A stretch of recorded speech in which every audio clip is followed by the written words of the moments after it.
Hello மக்களே, வழக்கம் போல் செம்மையான ஒரு அரசு வேலை வாய்ப்போட தான் நான் உங்களை சந்திச்சிருக்கேன். வழங்குறது யார் அப்படின்னா, தமிழக அரசுடைய டிஸ்ட்ரிக்ட் ஹெல்த் சொசைட்டி இருக்கு இல்லையா, நாமக்கல் மாவட்டத்திலேருந்து இந்த ஒரு அறிவிப்பை வெளியிட்டிருக்காங்க. நம்ம சம்பளம் தானே பார்ப்போம். வழக்கம் போல் சம்பளத்தை பார்த்துடலாமா? 23,000 சம்பளம் வாங்க நீங்கள் ரெடி அப்படின்னீங்கன்னா தொடர்ந்து வீடியோவை ஸ்கிப் பண்ணாமல் ஃபுல்லாகவே பாருங்கள். எப்படி அப்ளை பண்ணலாம் அப்படின்றது இந்த வீடியோவில் பார்ப்போம். சரிங்களா? எனக்கெல்லாம் இது சரிப்பட்டு வராது அப்படின்னு நீங்கள் ஃபீல் பண்ணிங்கன்னா உங்கள் ஃப்ரெண்ட்ஸ்கிட்டையும் ஃபேமிலிக்கிட்டையும் அதிகபட்சமாக ஷேர் பண்ணுங்கள். யாராவது ஒருத்தங்க லைஃப்பில் செட்டில் ஆகிறதுக்கு ரொம்பவும் ஹெல்ப்ஃபுல்லாக இருக்கும் இந்த வீடியோ.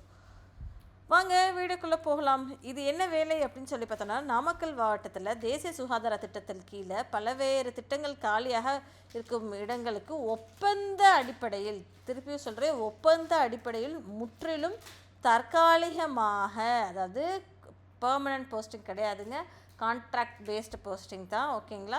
ஸோ அது எப்போ கடைசியாக ஃபில்லப் பண்ண அனுப்பணும் அப்படின்னு சொல்லி பார்த்தோன்னா 4/7/2025 அன்று மாலை 5 மணிக்குள் வரவேற்கப்படுகின்றன அப்படின்னு சொல்லி கொடுத்துருக்காங்க. சரிங்களா?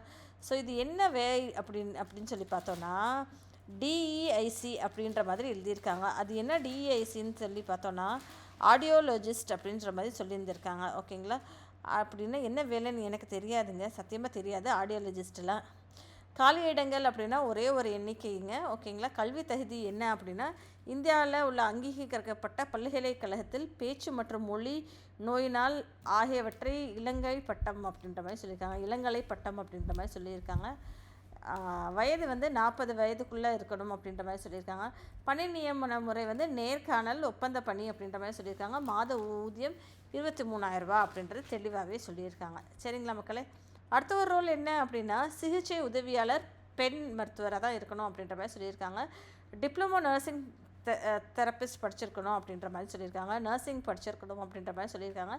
ஒரே ஒரு இடம் இருக்குங்க, ஒரு இடத்தை தான் நிரப்புறதுக்கு கேட்டுட்ருக்காங்க. 59 வயசு வரைக்குமே நீங்கள் அப்ளை பண்ணலாம் அப்படின்ற மாதிரி சொல்லியிருக்காங்க. சம்பளம் 13,000 தரும் அப்படின்றதையும் அவங்க சொல்லியிருக்காங்க. ஒப்பந்த பணி தாங்க, நேர்காணல் முறையில் எடுப்போம் அப்படின்ற மாதிரி சொல்லியிருக்காங்க. ஓகேங்களா? அடுத்த ஒரு ரோல் என்ன அப்படின்னு பார்த்தோன்னா, இடைநிலை சுகாதார பணியாளர், மக்களை தேடி மருத்துவம் இருக்கு இல்லையா, அதை தான் அவங்க சொல்லியிருக்காங்க. அதுக்கு என்ன படிச்சிருக்கணும், நம்ம டிஜிஎன்எம் படிச்சிருக்கணும், இல்லைன்னா பிஎஸ்சி நர்சிங் அதை படிச்சிருக்கணும் அப்படின்ற மாதிரி சொல்லியிருக்காங்க. இளங்கலை செவிலியர் பட்டம் மற்றும் தாதியம் குமுலத்தின் பதிவு செய்யப்பட்ட ஒருங்கிணைந்த பாடத்திட்டம் அப்படின்ற மாதிரி சொல்லியிருக்காங்க. 50 வயசு வரைக்கும் இருக்கிறவங்க இதுக்கு அப்ளை பண்ணலாம் அப்படின்ற மாதிரி சொல்லியிருக்காங்க. இதுவுமே ஒப்பந்த பண்ணி 18,000 சம்பளம். சரிங்களா? அடுத்தது என்ன வேலை வாய்ப்பு அப்படின்னு சொல்லி பார்த்தோன்னா, பல்நோக்கு சுகாதார பணியாளர் அப்படின்ற மாதிரி சொல்லியிருக்காங்க. ஓகேங்களா? அதுக்கு எவ்வளோ சம்பளம்? 14,000 சம்பளம். 12 பேர் எடுக்கிறாங்கங்க.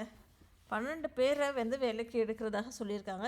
40 வயசுக்குள்ளே இருக்கிற வரைக்கும் அப்ளை பண்ணலாம் அப்படின்ற மாதிரி சொல்லியிருக்காங்க. இது உயிரியல் அல்லது தாவரவியல் மற்றும் விலங்கியல் பாடங்களில் 12ஆம் வகுப்பு தேர்ச்சி பெற்றிருக்க வேண்டும். அவ்வளோதான். 12th மட்டும் பாஸ் பண்ணியிருந்திருக்கணும் அப்படின்ற மாதிரி சொல்லியிருக்காங்க. அதுக்கப்புறம் எஸ்எல்சி அளவில் தமிழ் மொழியை ஒரு பாடமாக கொண்டு தேர்ச்சி பெற்றிருக்க வேண்டும். பொது சுகாதாரம் மற்றும் தடுப்பு மருத்துவ இயக்குநரகத்தில் அங்கீகரிக்கப்பட்ட காந்தி கிராமப்புற நிறுவனத்தில் பயிற்சி சான்றிதழ் வேணும் அப்படின்ற மாதிரி சொல்லியிருந்திருக்காங்க. சரிங்களா?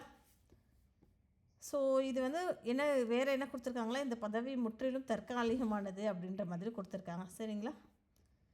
இதை இங்கே இங்கிலீஷில் கொடுத்துருக்காங்க. ஆடியோலஜிஸ்ட் கம்ஸ் தெரப்பிஸ்ட்டுன்னு சொல்லிட்டு ஒரு ரோலு. அடுத்தது தெரப்பட்டிக் அசிஸ்டண்ட் அப்படின்ற ஒரு role, mid level health care provider அப்படின்ற ரோலு, அப்புறம் மல்டிபர்பஸ் ஹெல்த் ஒர்க்கர் அப்படின்ற ரோலு. ஓகேங்களா? ஸோ இந்த வேலைக்கு நீங்கள் அப்ளை பண்ணணும் ஆசைப்பட்டீங்கன்னா இங்கே விண்ணப்பங்கள் நேரிலோ இல்லை விரைவு போஸ்ட்லேயோ நீங்கள் அனுப்பலாம் அப்படின்ற மாதிரி சொல்லியிருக்காங்க.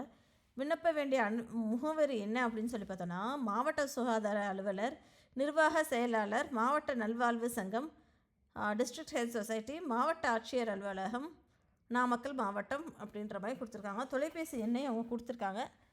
நீங்கள் செக் பண்ணி பார்த்துக்கலாம். சரிங்களா?